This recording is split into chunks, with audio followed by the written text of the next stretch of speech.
लेकिन संकट कटे मिटे सब पीरा, जो सुमरे हनुमत बलबीरा। संकट हरो हमारी हनुमान राम रसिया, संकट हरो हमारी हनुमान राम रसिया, संकट हरो हमारी हनुमान राम रसिया, संकट हरो हमारी हनुमान राम रसिया, हनुमान राम रसिया प्रभु राम नाम रसिया, हनुमान राम रसिया प्रभु राम नाम रसिया, विपदा हरो हमारी हनुमान राम रसिया, विपदा हरो हमारी हनुमान राम रसिया, विपदा हरो हमारी हनुमान राम रसिया, विपदा हरो हमारी हनुमान राम रसिया, हनुमान राम रसिया प्रभु राम नाम रसिया, हनुमान राम रसिया प्रभु राम नाम रसिया, हनुमान राम रसिया प्रभु राम नाम रसिया, हनुमान राम रसिया प्रभु राम नाम रसिया, आए शरण तिहारी हनुमान राम रसिया, आए शरण तिहारी हनुमान राम रसिया, संकट हरो हमारी हनुमान राम रसिया, संकट हरो हमारी हनुमान राम बोलिए श्री हनुमान जी महाराज की जय हो।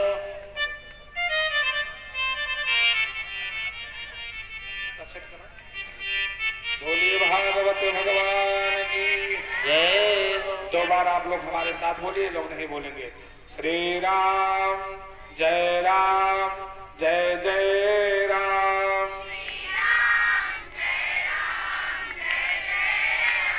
श्री राम जय जय राम, जय जय विघ्न हरण हनुमान, जय जय विघ्न हरण हनुमान, श्री राम जय जय राम, श्री राम जय श्री राम जय जय राम, श्री राम जय जय राम,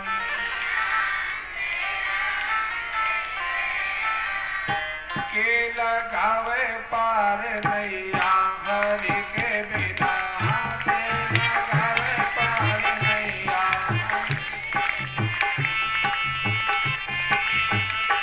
पार नैया हरि के बिना, के लगावे पार नैया हरि के बिना, के लगावे पार नैया हरि के बिना, के लगावे पार नैया प्रभु के बिना, के लगावे पार नैया प्रभु के बिना, के लगावे पार नैया हरि के बिना, के लगावे पार नैया प्रभु के बिना, के लगावे पार नैया प्रभु के बिना, के लगावे पार नैया प्रभु के बिना।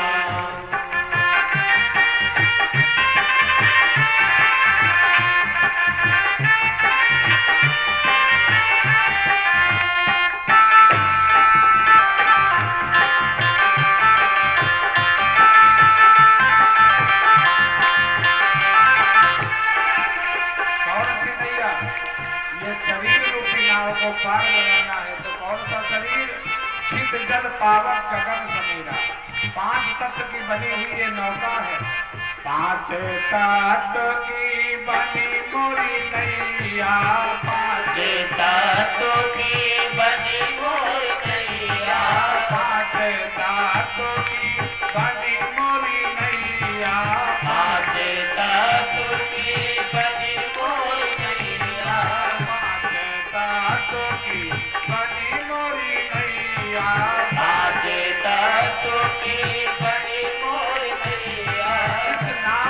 शरीर में 5 तत्व, अग्नि तत्व, वायु तत्व, जल तत्व, आकाश तत्व, चित्त, जल, पावक, गगन, समीरा, 5 तत्व बन करके ये शरीर निर्माण हुआ है। और एक नौका है कहाँ? संसार रूपी भवसागर में तैर रही है। भवसागर जल अगम बहत है, भवसागर जल अगम बहत है, भवसागर जल अगम बहत है, भवसागर जल अगम बहत है। मार्ग न को बस भैया हरि के बिना, हरि के बिना, के लगावे पार नैया प्रभु के बिना, के लगावे पार नैया प्रभु के बिना। बांस न लागे बल्ली न लागे, बाँस न लागे बल्ली न लागे, कौनो जतन से आह न लागे, कौनो जतन से थाह न लागे, बांस न लागे बल्ली न लागे, बाँस न लागे बल्ली न लागे, कौनो जतन से आह न लागे, कौनो जतन से थाह न लागे।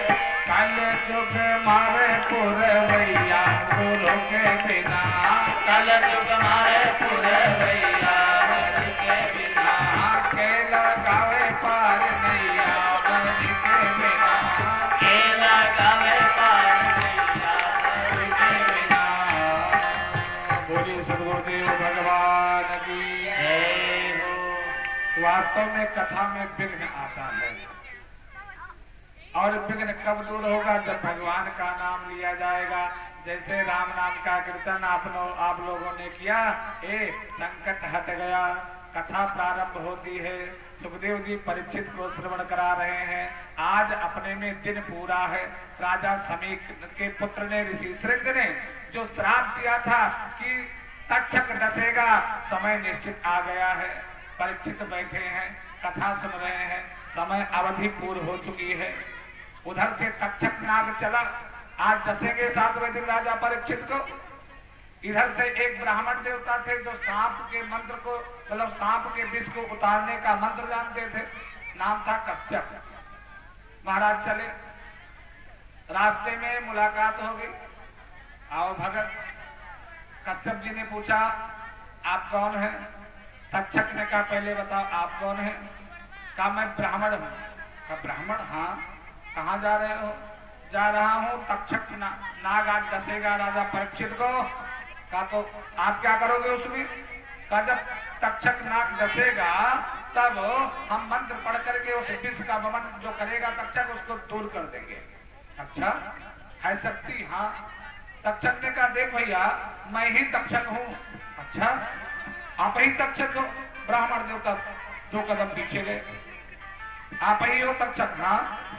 तो आइए हमारी आपकी परीक्षा हो जाए। ठीक है महाराज।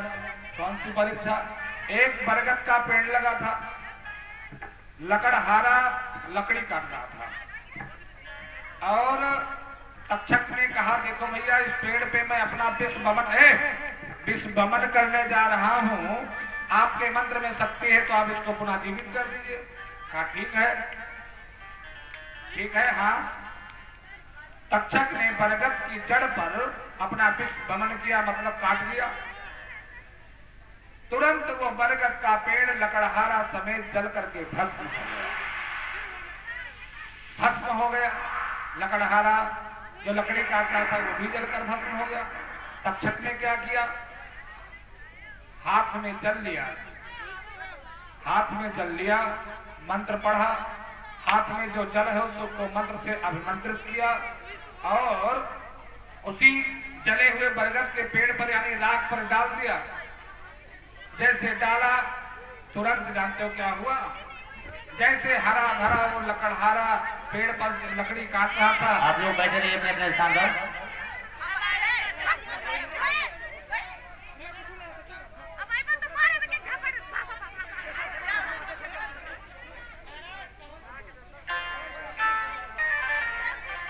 लकड़हारा जो लकड़ी काट रहा था वो फिर काटने लगा।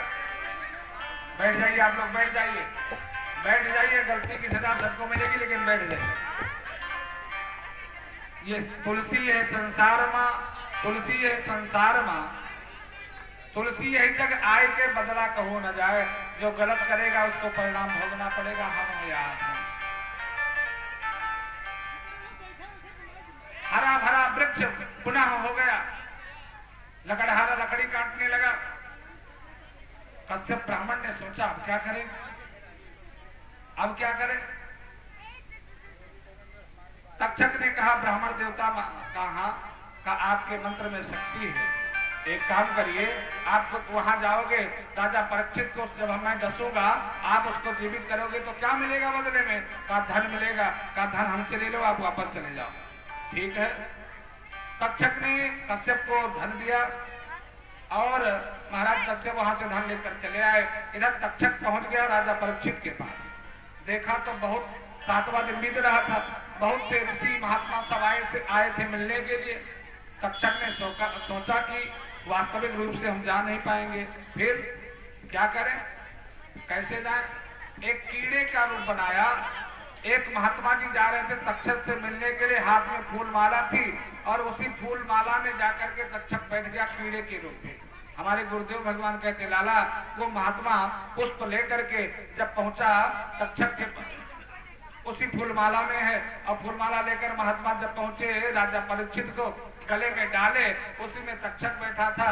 तक्षक ने सोचा अच्छा मौका है, अब 10 लिया जाए, लेकिन तब तक क्या था, सुखदेव परीक्षित तो विदा होकर वहां से चले गए। परीक्षित बैठे हुए थे, प्राणायाम किया, पूरक कुंभक रेचक। प्राणायाम करने के बाद अपने प्राण वायु को खींच करके ब्रह्मांड पर चढ़ाया और अपने योग अग्नि को प्रकट करके अपने शरीर को तक्षण भस्म कर दिया। तक्षक डसने चला कि तुरंत वो शरीर भस्म हो गया। अब सबको तो पता चला कि तक्षक ने डस लिया। राजा परीक्षित का भी शरीर जलकर भस्म हो गया, लेकिन मरे नहीं राजा परीक्षित। क्यों? अगर मरे होते तो आज नाम क्यों लिया जाता? आज भी अमर है। साधारण नहीं राजा परीक्षित, पांडव के वंशज हैं, महाराज अभिमन्यु के पुत्र हैं, पांडव के वंशज हैं। राजा परीक्षित का नाम आज भी गाया जाता है। क्यों? क्योंकि भागवत का शरण लिया। देवता लोग जो बैठे सब आकाश मंडल पर थे, विधाता ब्रह्मा ने देखा कि 7वें दिन आज राजा परीक्षित को परम पद की प्राप्ति हुई, जय घोष करने लगे। श्रीमद् भागवतान मुक्ति प्रेत पीड़ा विनाशनी, प्रेतादि की पीड़ा को नष्ट करने वाला ये भागवत ग्रंथ, विद्यन्ते हृदय ग्रंथि क्षीयन्ते सर्व संशया क्षीयन्ते यस्य कर्माणि यस्य पारावरो विदुः। भागवत अपने में गर्जना करती है, मेरे शरण में आकर के तो देखो मुक्ति ना देवी तब कहना। मुक्तिदानेन गर्जति, ये भागवत है क्या? ये परमहंसों की संहिता है, साधारण ग्रंथ नहीं है। 18,000 श्लोक जिसमें हैं, 12 स्कंद है, मैत्रेय विदुर का संवाद है, शुक असनकादि का जिसमें सुंदर संवाद है। राजा परीक्षित को जिससे मुक्ति मिली, ज्ञान में चैतन्यता आई, वैराग्य हृष्ट पुष्ट हुए, माता भक्ति जिस कृपा से आह्लादित हुई, धुंधकारी जैसे प्रेत को मुक्ति मिली, ये वह ग्रंथ है श्रीमद् भागवत। कह करके कोई पार नहीं जा सकता है, यही है भागवत। देखिए पहले दिन हम सब ने भागवत के पहले श्लोक का पाठ किया था। पहले दिन भागवत के पहले श्लोक का पाठ हम सब ने किया था। आज भागवत के अंतिम श्लोक का पाठ करें। कहते हैं कि अंत भला सो सब भला। अंग्रेजी में कहावत है first impression in last impression. पहला दिन और अंतिम दिन। यद्यपि कथा कभी बंद नहीं होती, कथा कभी खत्म नहीं होती, न कभी भगवान खत्म होते हैं, न कभी भगवान की कथा खत्म होती है, और न कथा में कमी होती है। या तो कहने में कमी होगी या सुनने में कमी होगी। भगवान की कथा में कोई कमी नहीं होती, न भगवान की कथा कभी खत्म होती है। विश्राम दिया जाता है कथा को। आज विश्राम दिवस है। अंत भला तो सब भला, अंत के समय भला हो जाए तो सब भला। पहला दिन आप लोगों ने भगवान की कथा के पहले श्लोक का श्रवण किया, आज अंतिम श्लोक का श्रवण करें और बड़े प्रेम से बोलने का प्रयास करें। देखिए एक बात और है, बताया गया था कल मुंडन संस्कार मुंडन, गवन, विवाह, सत्तैसा, मसुआरा, गृह प्रवेश, घर भोज, ये हमारी और आपकी मजबूरी है करना। विवाह नहीं करेंगे लोग क्या कहेंगे, गांव को नहीं खवाएंगे लोग क्या कहेंगे, जमारे को भोज नहीं कराएंगे लोग क्या कहेंगे। ये सब करना हमारी आपकी मजबूरी है, लेकिन भागवत कराना, भागवत करना ये भगवान की कृपा है। बिना उनके कृपा के ये कोई सुन नहीं सकता, कोई कर नहीं सकता, कोई करा नहीं सकता, ना आप सुन सकते ना हम कह सकते हैं। धन की 3 गति होती है बंधुओं, धन की 3 गति, भोग, दान, भोग और नाश, ये 3 गति। सबसे पहले तो कहा गया कि आपके पास धन है, आप खूब खाओ, ना दान करो ना किसी को दो, खूब खाओ बस के, और का नहीं खा सकते, स्वभाव नहीं है, का दूसरे को खिलाओ। धन की 3 गति, पहली गति बता रहा हूं, भोग, खूब खाओ, नए नए वस्त्र पहनिए, नई नई व्यवस्था में रहिए, प्रतिदिन सुंदर 56 प्रकार का भोग लगाइए भगवान को, मालपुआ, रसगुल्ला, चमचम, बर्फी, लड्डू, पेड़ा, कलाकंद, पूड़ी, पकौड़ी, रसमलाई का दिव्य चकाचक भोग पाइए, खूब खाइए। नहीं कर सकते दूसरे को खिलाइए। धन खूब दिए भगवान, महीने में हर पूर्णमासी को 15 दिन, हर पूर्णमासी को वार्षिक भंडारा करिए, गरीब निर्धन कन्याओं के विवाह में लगाइए, स्कूल विद्यालय बनवाइए, खाइए और खिलाइए। पहली गति है दान, दूसरी गति है भोग नहीं सकते हो, खा नहीं सकते हो, कहा तो दान करो, जितना कर सकते हो, जो कि कलयुग में प्रधान है दान। ज्यादा न करो, दशांश तो कम से कम करो। दशांश का मतलब 100 रुपए आपकी आमदनी है तो 100 रुपए का दशांश 10 रुपया दान, जिसको सांगता कहा जाता है। दशांश दान करो, नहीं कर सकते 1 अंश दान करो, कुछ करो। क्यों? क्योंकि कलिमह एक प्रधान, कलयुग में अगर कुछ बचा है, सत्यम नास्ति तपः शौचम, न सत्य बचा है, न तपस्या बची है, न पूजा पाठ बचा है। बचा है तो केवल दान, और उसको जीवित रखिए, दशांश दान करिए। धन की दूसरी गति है दान। तीसरी, न खाओगे, न किसी को खिलाओगे, न दान करोगे तो नाश तो हम नहीं कह सकते, लेकिन एक बात है, आला वाले, भाला वाले, माला वाले, बड़ी विडंबना है। जब पीजीआई से जवाब हो जाता है तब लोग पंडित के पास आओ तो महाराज कौनो गरा दशा देखो, महाराज महामृत्युंजय कराओ, बर्बाद हो जाएगा सब, कुछ नहीं कर पाओगे। और सुनिए, 80 साल की अवस्था हो गई हमारी, आपकी 80 साल में हमने कुछ नहीं बना पाए, हम तो अब आगे कुछ नहीं बना पाएंगे। यही भाव रख करके अब जो जीवन बचा है परमात्मा को में लगाओ, संत के शरण में लगाओ, भगवान के भजन में लगाओ, जो कि यह लोक भी बने परलोक भी बने। धनवान बनो, लेकिन कागज के नोट का नहीं, भगवान के नाम का धनी बनना चाहिए। भगवान के नाम का धनी बनो, पुण्य के धनी बनो, परोपकार के धनी बनो। ये क्यों? क्योंकि वहां जब जाओगे तो रुपया पैसा माल खजाना काम नहीं आएगा, आपके पुण्य काम आएंगे, आपके सत्कर्म काम आएंगे, आपका परोपकार किया हुआ जो पुण्य है वो काम आएगा। देखिए, लोग कहते हैं कि कर्म कर रहे हैं, भाग्य में लिखा है। भाग्य क्या है जानते हैं? कर्म क्या है जानते हैं? प्रारब्ध क्या है जानते हैं? 3 प्रकार का होता है प्रारब्ध, 3 प्रकार का, संचित, क्रियमाण, प्रारब्ध, ये 3 होता है। सबसे पहले आप पूर्ण करके, परोपकार करके, अतिथि सेवा करके, सदगुरु की सेवा करके, माता पिता की सेवा करके, गृहस्थी धर्म को निभा करके, परोपकार करके, गौ सेवा करके, तीर्थ आदि करके संचित कर्म करो, यानी इकट्ठा करो, पूर्ण क्रियमाण करो, फिर प्रारब्ध वो आपको बाद में निकलेगा। ये भाषा समझ में नहीं आएगी, गांव की भाषा में बता रहे हैं। जैसे आप नौकरी करते हैं अथवा खेती करते हैं तो आप क्या करते हैं? कर्म, क्रियमाण, उसको क्रियमाण कहा जाता है। मतलब आप एन केन प्रकारेण पैसा कमा रहे हैं, वो हो गया क्रियमाण। पैसा कमा करके आपने बैंक में डिपॉजिट किया यानी जमा कर दिया, वो कौन सा कर्म है? वो है संचित कर्म। क्रियमाण यानी आपने कमाया, बैंक में जमा किया, वो आपका हो गया संचित कर्म। अब प्रारब्ध क्या है?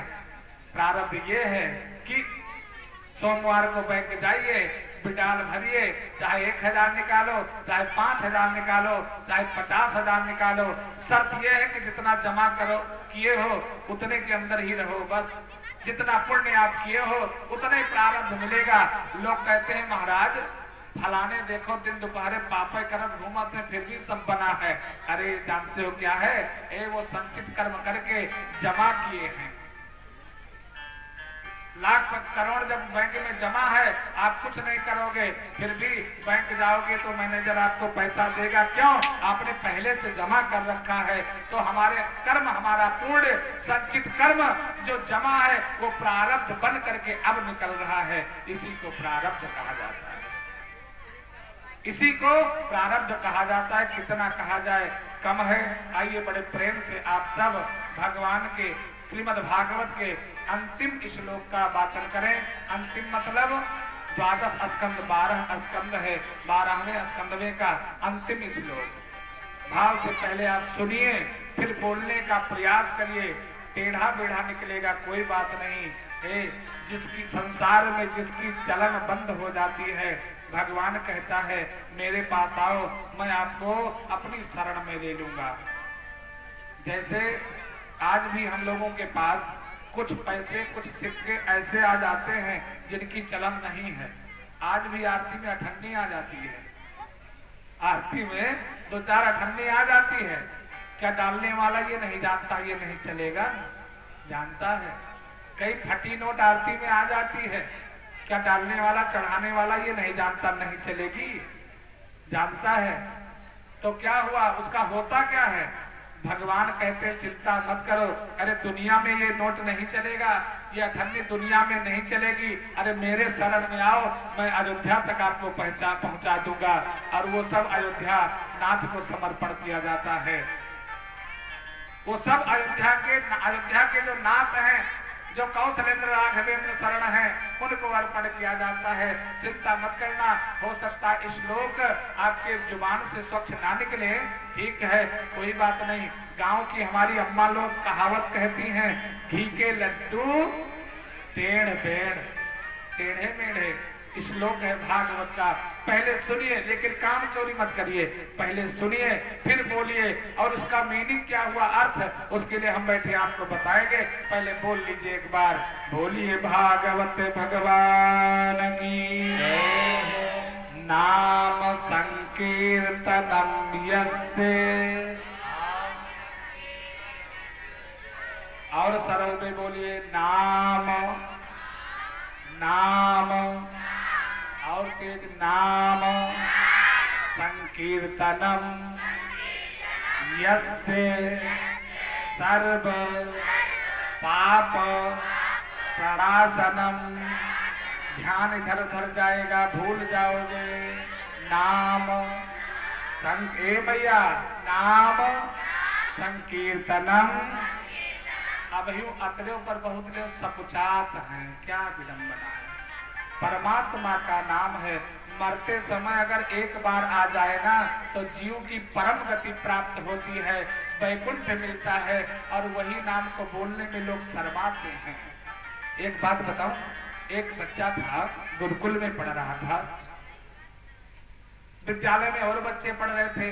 2-3 बच्चे साथ में गए बाहर मैदान की तरफ मल त्यागने।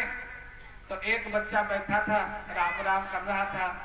जब तो सब बच्चे आए गुरुजी के पास, तो एक ने कहा गुरुजी कहा हाँ का ये बच्चा, अरे बताओ मल त्यागते समय भी राम राम करता है, मल त्यागते समय राम नहीं करना चाहिए। गुरुजी ने समझाया बेटा मलमूत्र त्यागते समय राम नाम मत लो।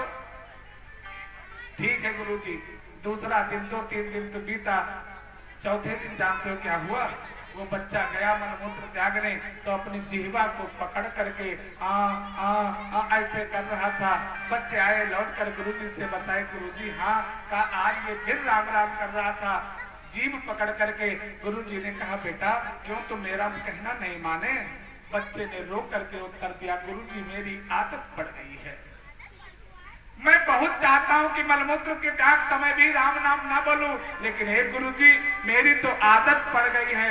माताएं, हे अम्मा, मैया क्षमा करना, मेरी आदत पड़ी है इसलिए राम राम कहलवा रहे हैं। आप मेरे लिए मत करिए, अपने लिए करिए, अपने बच्चों के लिए करिए, अपने आगे के लिए करिए, परमात्मा से मिलने के लिए करिए, अपना ये लोक परलोक बनाने के लिए करिए, लेकिन करो जरूर, क्योंकि ये महामंत्र है।